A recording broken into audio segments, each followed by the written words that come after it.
YCP శాసనసభాపక్ష సమావేశం ముగిసింది. శాసనసభకు హాజరు కాకూడదని సమావేశంలో వైసీపీ నిర్ణయించింది. ప్రతిపక్ష హోదా ఇవ్వనందుకు నిరసనగా శాసనసభకు వెళ్లకూడదని డిసైడ్ అయ్యారు. శాసనమండలిలో ఎమ్మెల్సీలో ప్రభుత్వాన్ని నిలదీయాలని వైఎస్ జగన్ సూచించారు. ఇదే అంశానికి సంబంధించి పూర్తి డీటెయిల్స్ మా కరెస్పాండెంట్ రాజ్ కుమార్ అందిస్తారు. రాజ్ కుమార్, చెప్పండి.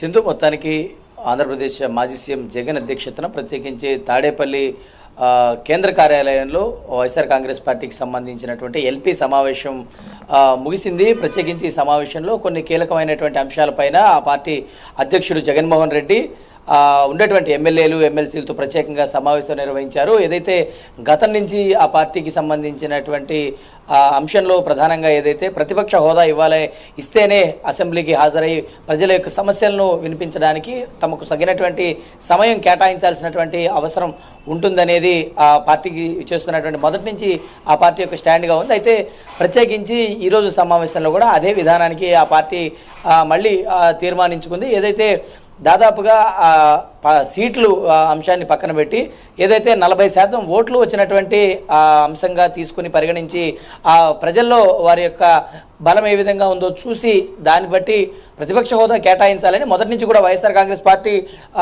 ఈ విషయంలో వారి యొక్క స్టాండ్ తీసుకుంది. మరి ఏదైతే ఇటు రాజ్యాంగబద్ధంగానో లేదంటే అటు శాసనసభకు సంబంధించినటువంటి నిబంధనల కారణంగా స్పీకర్ అయ్యన పాత్రుడు కావచ్చు, అదేవిధంగా ఉన్నటువంటి పరిస్థితులను దృష్టిలో ఉంచుకుని ఏదైతే శాసనసభలో కావచ్చు లేదంటే శాసనమండలి ఏదైనా ప్రతిపక్ష హోదా కావాలంటే దానికి సంబంధించి కేటాయించబడినటువంటి సీట్లు ఆ పార్టీకి వస్తేనే ప్రతిపక్ష హోదా అనేది వస్తుందనేది పార్టీకి సంబంధించి కావచ్చు, లేదంటే అక్కడ జరుగుతున్నటువంటి చర్చ. మరి దీనికి సంబంధించి మరి మరొకసారి ఇటు శాసనసభకు వెళ్ళేది లేదని చాలా స్పష్టంగా ఇటు వైఎస్ఆర్ కాంగ్రెస్ పార్టీ తేల్చి చెప్పినట్టుగా కూడా తెలుస్తుంది. మరొక వైపు మండలిలో ఆ పార్టీకి సంబంధించినటువంటి ఎమ్మెల్సీలకు అత్యధికంగా స్థానాలు ఉండడంతో పాటు అధికంగా బలం కూడా ఆ పార్టీకి ఉంది. కాబట్టి ఏదైతే ప్రజల పక్షాన శాసన మండలిలో వారి యొక్క గళాన్ని బలంగా వినిపించేందుకు వైఎస్ఆర్ కాంగ్రెస్ పార్టీ సిద్ధమైందని చెప్పుకోవచ్చు. దాదాపుగా ఏదైతే అనేకమైనటువంటి అంశాలపైన రాష్ట్రంలో జరుగుతున్నటువంటి అనేకమైనటువంటి